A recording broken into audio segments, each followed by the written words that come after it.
Bharat Ratna doctor Bhimrao Ambedkar ಅವರಿಗೆ ಕೋಟಿ ಕೋಟಿ ನಮನ. ಇವರ ಜೀವನವನ್ನು ಆಧರಿಸಿ ಈ ಧಾರಾವಾಹಿಯನ್ನು ನಿರ್ಮಿಸಲಾಗಿದೆ. ರಾಷ್ಟ್ರಕ್ಕೆ, ರಾಷ್ಟ್ರದ ಜನರಿಗೆ ಅಂಬೇಡ್ಕರರ ಕೊಡುಗೆ ಅಪಾರ. ಹಲವಾರು ಅಧಿಕೃತ ಪುಸ್ತಕಗಳನ್ನು ಆಧರಿಸಿ ಈ ಕಥೆಯನ್ನು ತಮ್ಮ ಮುಂದೆ ಇಡಲಾಗಿದೆ. ಈ ಧಾರಾವಾಹಿಯನ್ನು ವಾಹಿನಿಯು ನಿಷ್ಠೆಯಿಂದ ನಿರ್ಮಿಸಿದ್ದು, ಬಾಬಾ ಸಾಹೇಬರ ಜೀವನ ಮತ್ತು ಸವೆಸಿದ ಹಾದಿ ಪ್ರತಿಯೊಬ್ಬರಿಗೂ ಸ್ಫೂರ್ತಿ ನೀಡುತ್ತದೆ ಎಂಬುದನ್ನು ವಾಹಿನಿಯು ಬಲವಾಗಿ ನಂಬಿದೆ.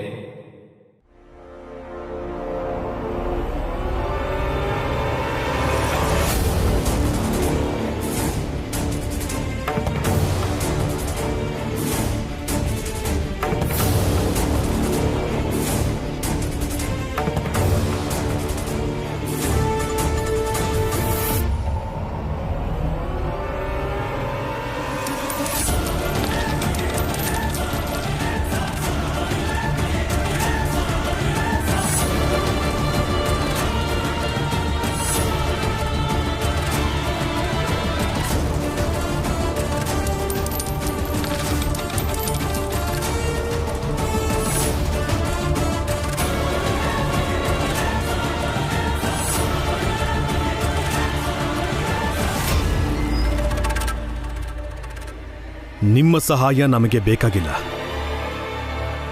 ಧನ್ಯವಾದ.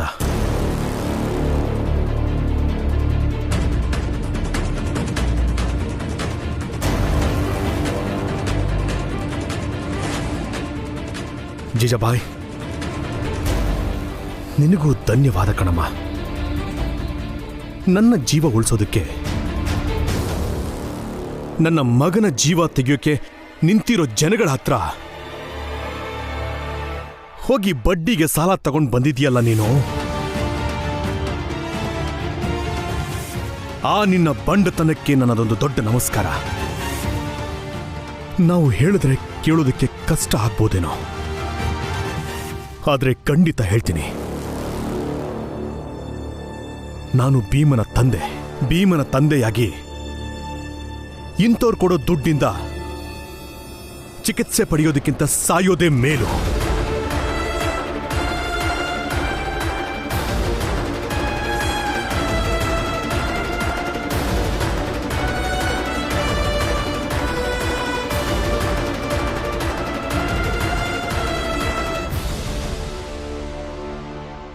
ಜೀಜಾಬಾಯ್, ಈ ದುಡ್ಡನ್ನ ಎತ್ಕೊಂಡು ಅವ್ರಿಗೆ ವಾಪಸ್ ಕೊಟ್ಬಿಡು. ಮತ್ತೆ ಅವ್ರಿಗೆ ಹೇಳು, ಇನ್ಮೇಲೆ ಈ ಕಡೆ ಬರಕ್ ಹೋಗ್ಬೇಡಿ ಅಂತ.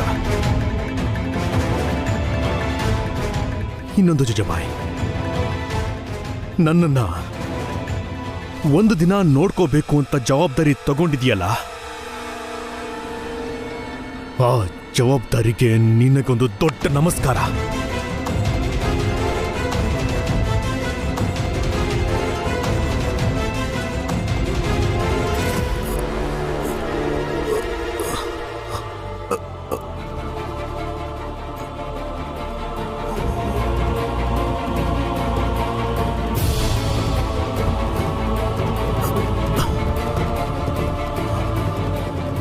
ಅಪ್ಪ, ನೀವು ಈ ರೀತಿ ಮಾತಾಡಬೇಡಿ. ನೀವು ತಲೆ ಕೆಡಿಸ್ಕೋಬೇಡಿ. ನಾನು ಹೇಗಾದ್ರೂ ದುಡ್ಡಿನ ವ್ಯವಸ್ಥೆ ಮಾಡಿ ನಿಮ್ಗೆ ಔಷಧಿ ತಗೊಂಡ್ಬರ್ತೀನಿ. ಹೇಗಾದ್ರೂ ಅಂದ್ರೆ ಏನರ್ಥ? ನಾನು ವ್ಯವಸ್ಥೆ ಮಾಡಿದ್ನಲ್ಲ, ಎಸ್ತಿದ್ದಾರೆ ಇವ್ರು ಬೇಡ ಅಂತ.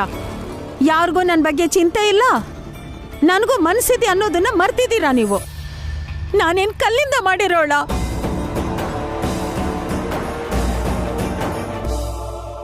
ಜೀಜಾಬಾಯಿ ಜೊತೆಗೆ ನಾವೆಲ್ಲ ಇದ್ದೀವಿ. ಹೆಂಡತಿ ಆದವಳು ತನ್ನ ಗಂಡನ ಒಳ್ಳೇದಕ್ಕೋಸ್ಕರ ಎಂತ ಕಷ್ಟನಾದ್ರೂ ತಲೆ ಮೇಲೆ ಹಾಕೋತಾಳೆ. ಜೀಜಾಬಾಯಿ ಕೂಡ ಔಷಧಿಗೋಸ್ಕರ ಬಡ್ಡಿಗೆ ದುಡ್ಡನ್ನ ಸಾಲ ತಂದಿದ್ದಾಳೆ. ಸಾಕ್ ಮಾಡಿ ನಂಜುಂಡಣ್ಣ, ಇನ್ನೊಂದು ಮಾತಾಡಿದ್ರು ಸರಿ ಇರಲ್ಲ. ಇವ್ರ ಪರ ಅಂತೂ ಖಂಡಿತ ಮಾತಾಡ್ಬೇಡಿ. ಇವತ್ತಿನ ತನಕ ಇವ್ರು ಏನೇ ಮಾಡಿದ್ರು ಅದು ನಾನು ಮರಿಬಲ್ಲೆ, ಆದ್ರೆ ಇದೊಂದು ವಿಷಯನ ನಾನು ಜೀವನ ಪರ್ಯಂತ ಮರೆಯಲ್ಲ. ನೀವು ನಮ್ಮ ತಂದೆ ಆರೋಗ್ಯದ ವಿಷಯನ ನಮ್ಮಿಂದ ಮುಚ್ಚಿಟ್ಟಿದ್ದೀರಾ.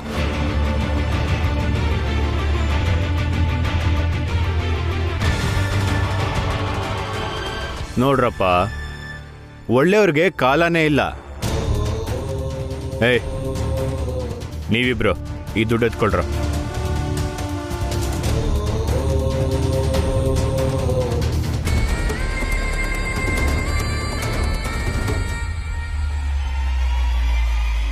ನಾನು ಈ ಹಣನ ತಗೊಂಡು ಹೋಗ್ತಾ ಇದ್ದೀನಿ. ಆದರೆ ಒಂದಿನದ ಬಡ್ಡಿ ಜೀಜಾಬಾಯಿ ಬಾಕಿ ಇದೆ.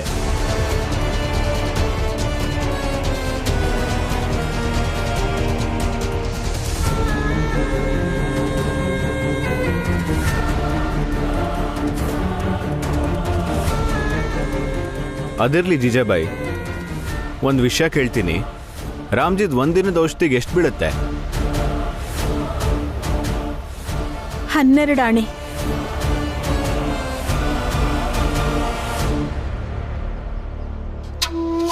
ಈ 12 ಆಣೆ ಇಲ್ಲೇ ಬಿಟ್ಟು ಹೋಗ್ತಾ ಇದ್ದೀನಿ.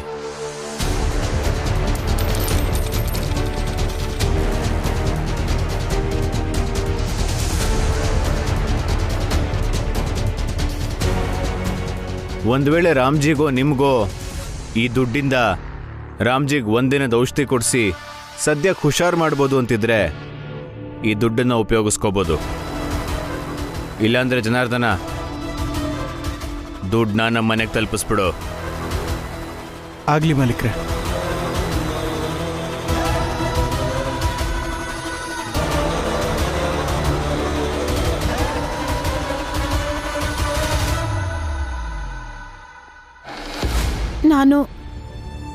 ನಾನು ಈ ದುಡ್ಡಲ್ಲಿ ಔಷಧಿ ತರ್ತೀನಿ.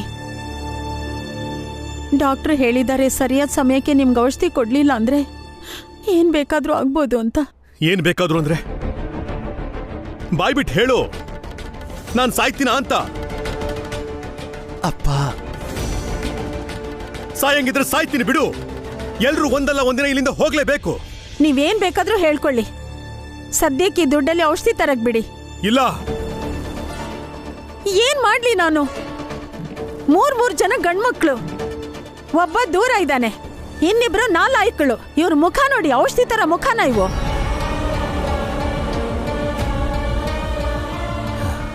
ಜೀಜಾಬಾಯಿ, ನಾನು ಹುಷಾರಾಗ್ತೀನೋ ಅಥವಾ ಇಲ್ವೋ, ಆದ್ರೆ ಆ ಮೇಘನಾಥ ಕೊಟ್ಟಿರೋ ಸಾಲ ದುಡ್ಡಲ್ಲಿ ನನಗೆ ಔಷಧಿ ತಗೊಳ್ಳೋದಕ್ಕೆ ಇಷ್ಟ ಇಲ್ಲ. ಸತ್ರು ಪರವಾಗಿಲ್ಲ. ಅಕ್ಕ, ನೀವಾದ್ರೂ ಹೇಳಿ ನಿಮ್ಮ ಅಣ್ಣನ್ಗೆ, ಆನಂದ ಭೀಮನ್ ಹತ್ರ ಇವ್ರಿಗೆ ಚಿಕಿತ್ಸೆ ಕೊಡೋಷ್ಟು ದುಡ್ಡಿಲ್ಲ ಅಂತ. ಒಂದು ಕೆಲಸ ಮಾಡೋಣ, ನಾವೆಲ್ಲ ಸೇರ್ಕೊಂಡು ಒಂದಷ್ಟು ದುಡ್ಡು ಸೇರಿಸಿ ಕೊಡೋಣ. ಹಾ, ಎಲ್ರು ಸ್ವಲ್ಪ ದುಡ್ಡು ಕೊಟ್ರು ಔಷಧಿಗೆ ದುಡ್ಡಾಗ್ಬೋದು. ಒಂದ್ ಹೊತ್ತಿನ ಕತೆ ಅಲ್ಲ ಇದು.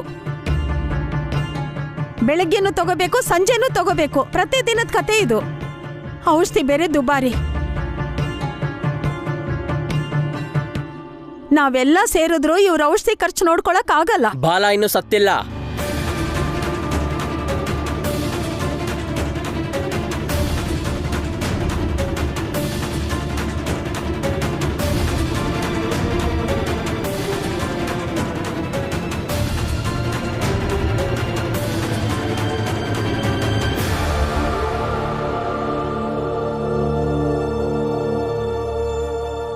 ಬಾಲಣ್ಣ,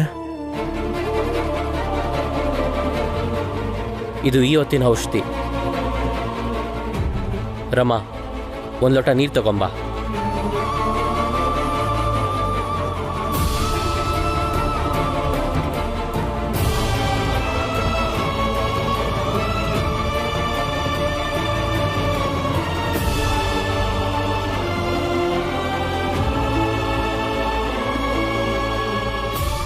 ನೀವು ಎಲ್ಲಿಂದ ಔಷಧಿ ತರ್ತಿದ್ರೋ ಆ ಆಸ್ಪತ್ರೆಯಲ್ಲೇ ನಂಗೆ ಗೊತ್ತಿರೋನೊಬ್ಬ ಕೆಲಸ ಮಾಡ್ತಿದ್ದಾನೆ. ಅವನೇ ನನಗೆ ಅಪ್ಪನ ಔಷಧಿ ಬಗ್ಗೆ ಮತ್ತು ಅವ್ರ ಆರೋಗ್ಯದ ಬಗ್ಗೆ ಹೇಳಿದ್ದಾನೆ.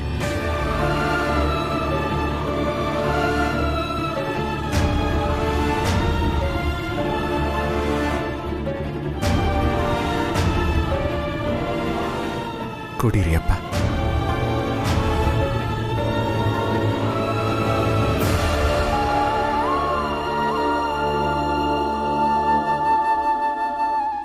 ಅಪ್ಪ, ಔಷಧಿ ತಗೊಂಡ್ಮೇಲೆ ವಿಶ್ರಾಂತಿ ತಗೊಳ್ಳೋದು ಒಳ್ಳೇದು. ನೀವು ಇಲ್ಲೇ ಮಲ್ಕೋತೀರಾ ಇಲ್ಲ ಒಳಗೆ ಮಲ್ಕೋತೀರಾ? ಒಳಗೆ ಮಲ್ಕೋತೀರಾ? ಮಧು, ಅಪ್ಪನ ಒಳಗೆ ಕರ್ಕೊಂಡು ಹೋಗೋಣ ಬಾ.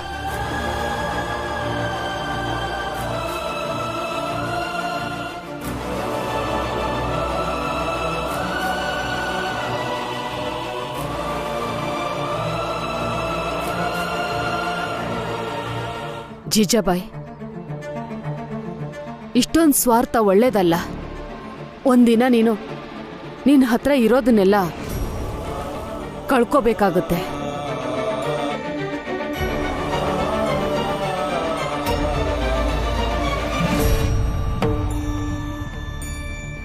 ಜೀಜಾಬಾಯಿ, ಅಮ್ಮ ನೇರವಾಗಿ ಹೇಳಲಿಲ್ಲ, ಆದ್ರೆ ನಾನು ಹೇಳ್ತೇನೆ ಕೇಳಿ.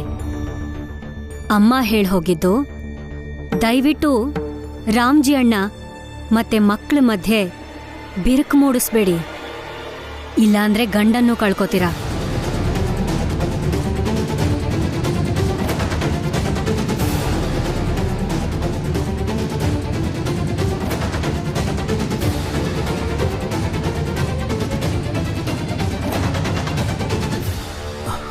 ಮಗನೇ ಭೀಮಾ, ಸ್ವಲ್ಪ ಹೊತ್ತು ಇಲ್ಲೇ ಕೂತಿರ್ತೀನಿ.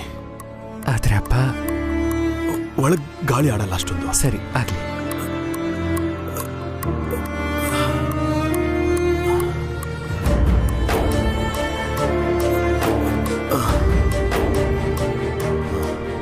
ಈಗ ಪರವಾಗಿಲ್ವಾ ಅಪ್ಪ?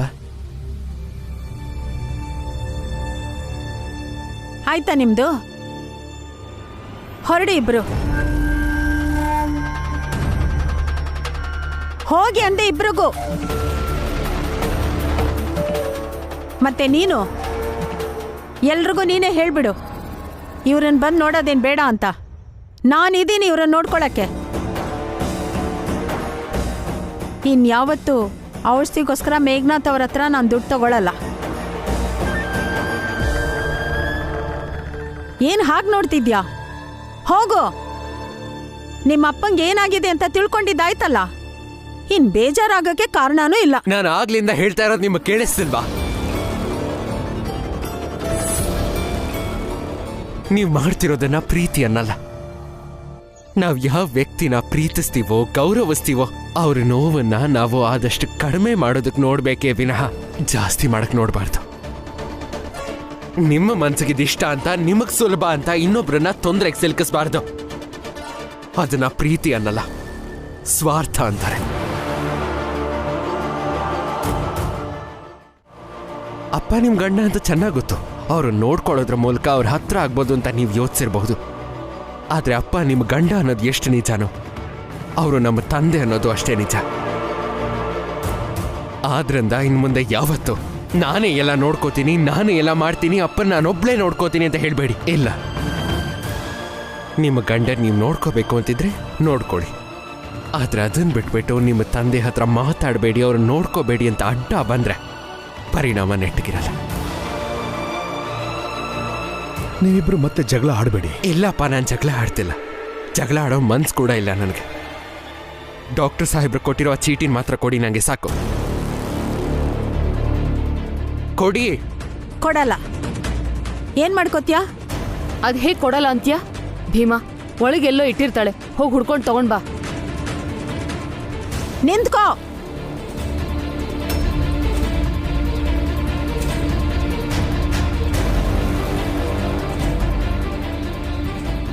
ನೀವು ಚಿಂತಿಸ್ಬೇಡಿ ಅಪ್ಪ.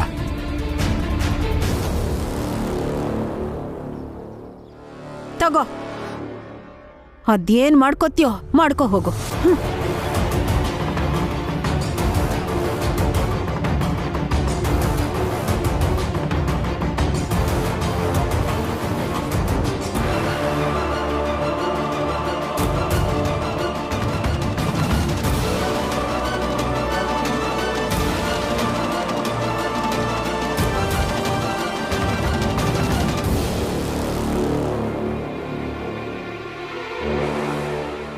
ಮಾಲೀಕ್ರೆ, ತಗೊಳ್ಳಿ ನಿಮ್ಮ ಹಣ.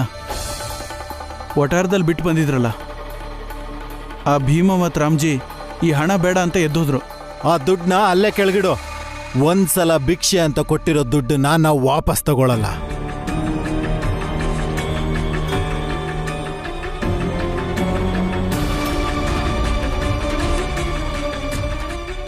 ಮುದುಕ ರಾಮ್ಜಿಗೆ ಸಾಯೋ ಕಾಲ ಬಂದರೂ ಬುದ್ಧಿ ಮಾತ್ರ ಬಂದಿಲ್ಲ. ತಲೆ ಕೆಡ್ಸ್ಕೊಬೇಡ ಮಗನೇ. ರಾಮ್ಜಿನ ಹುಷಾರ್ ತಪ್ಪೋ ಹಾಗೆ ಮಾಡಿದ್ ನಾವೇ ತಾನೇ. ಅವನ್ ಕಾಯಿಲೆಯಿಂದ ಮನೆಯವರೆಲ್ಲ ವಿಲ ವಿಲ ಒದ್ದಾಡ್ಬೇಕು ಅಂತ ತಾನೆ. ಆದ್ರೆ ಈ ಜೀಜಾಬಾಯಿ ಮಾಡಿದ ನಾಟಕ ಅಡ್ಡ ಬಂದು ಹಾಳು ಮಾಡ್ಬಿಡ್ತೀಯಲ್ಲಾನು. ಅದಕ್ಕೆ ತಲೆ ಕೆಡ್ಸ್ಕೊಬಿಡಿ, ಖುಷಿಯಾಗಿರಿ. ಆದ್ರೆ ಅವ್ರ ಮೇಲೊಂದು ಕಣ್ಣಿಟ್ಟಿರಿ. ಆ ಭೀಮ್ರಾವ್ ಮತ್ತೆ ಅವನ್ ಒಟಾರದಲ್ಲಿ ಏನ್ ಹೊಸ ನಾಟಕ ಶುರು ಆಗುತ್ತೆ ನೋಡ್ತಾ ಇರಿ.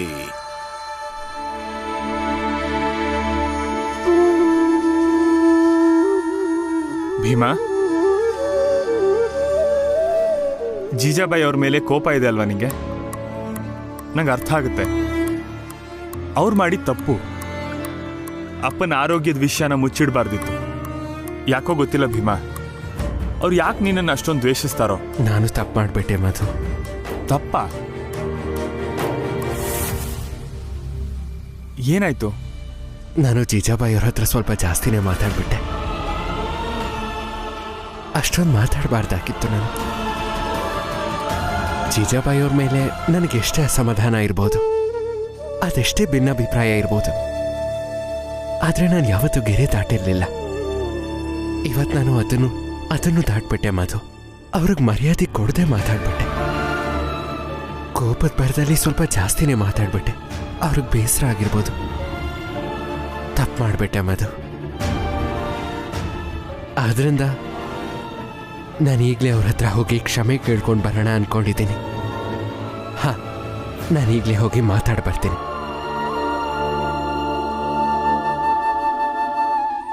ಭೀಮನ್ ವ್ಯಕ್ತಿತ್ವನೇ ವಿಚಿತ್ರ.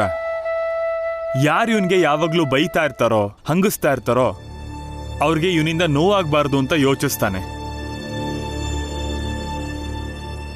ಮಧು, ವಿಚಿತ್ರ ಅಲ್ಲ, ಅದೇ ಸರಿಯಾದ ವ್ಯಕ್ತಿತ್ವ.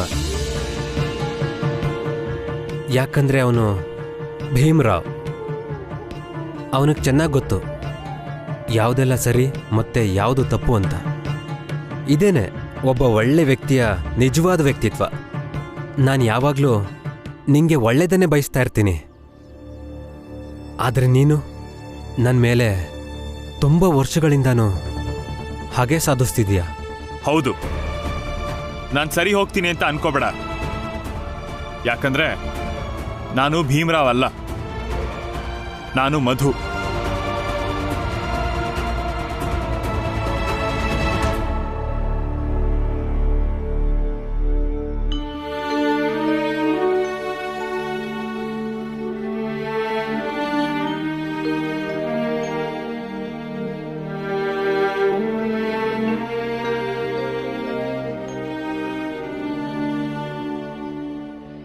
ಕ್ಷಮಿಸಿ ನನ್ನ. ಕೋಪದ ಭರದಲ್ಲಿ ನಾನು ಸ್ವಲ್ಪ ಹೆಚ್ಚಾಗಿ ಮಾತಾಡ್ಬಿಟ್ಟೆ. ಆದರೆ ವಿಷಯ ಏನಂದ್ರೆ, ನೀವೀಗ ಮಾಡಿದ್ದನ್ನ ಒಬ್ಬ ಮಗನಾಗಿ ನನ್ನ ಕೈಯಲ್ಲಿ ಸಹಿಸ್ಕೊಳಕ್ಕಾಗ್ಲಿಲ್ಲ ಅಷ್ಟೆ.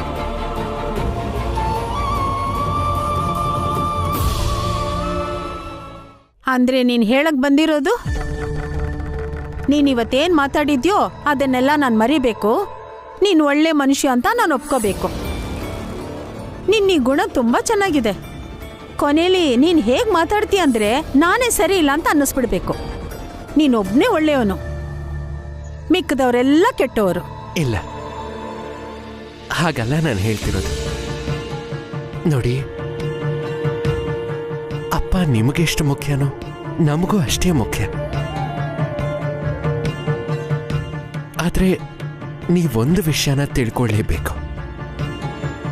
ಅಪ್ಪನ ಆರೋಗ್ಯದ ಬಗ್ಗೆ ಪ್ರತಿಯೊಂದು ವಿಷಯ ಕೂಡ ಕಾಲಕ್ಕೆ ನಮಗೂ ತಿಳಿತಾ ಇರ್ಬೇಕಲ್ವಾ? ನಾವು ನೀವು ಎಲ್ಲ ಒಟ್ಟಾಗಿ ಅಪ್ಪನ ನೋಡ್ಕೋಬಹುದು. ಯಾಕೆ ಒಟ್ಟಾಗಿ? ಯಾಕೆ ನೀನೊಬ್ನೇ ನೋಡ್ಕೋ. ಹಾ, ಇವಾಗ ನೋಡಪ್ಪ ನಂಗೆ ಬುದ್ಧಿ ಬಂತು. ನೀನು ರಮ ಇಬ್ಬರೇ ಸೇರ್ಕೊಂಡು ನಿಮ್ಮಪ್ಪನ ನೋಡ್ಕೊಳ್ಳಿ ಇನ್ಮೇಲೆ. ಆದ್ರೆ ಒಂದು ಷರತ್ತು, ನೀನು ಒಂದು ಹೊತ್ತು ನಿಮ್ಮಪ್ಪನಿಗೇನಾದ್ರೂ ಔಷಧಿ ತಂದು ಕೊಡ್ಲಿಲ್ಲ ಅಂದ್ರೂ ಅವತ್ತಿಂದ ಅವ್ರು ನನ್ನೊಬ್ಳಿಗೆ ಸೇರಿರ್ತಾರೆ. ನಾನು ಅವ್ರನ್ನ ನೋಡ್ಕೋತೀನೋ ಬಿಡ್ತೀನೋ, ನೀನ್ ಮಾತ್ರ ಏನೂ ಕೇಳಂಗಿಲ್ಲ.